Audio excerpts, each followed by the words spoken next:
What's up guys, in this tutorial I will show you how to unfriend a user in Minecraft on your PC.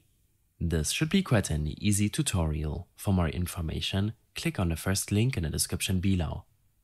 From your Minecraft title screen, click on Play, and then navigate to the Friends tab. You should see a list of joinable friends below. In case you wish to unfriend someone who is not currently joinable, then simply search for their gamer tag when clicking on Add Friend. This will allow you to preview their player profile. From here, expand the friend menu and scroll down until you find the unfriend option.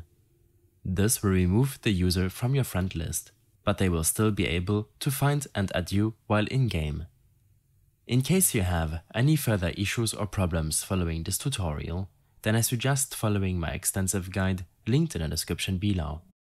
I hope this helped you out. Leave a comment if you have any questions, and see you in the next one.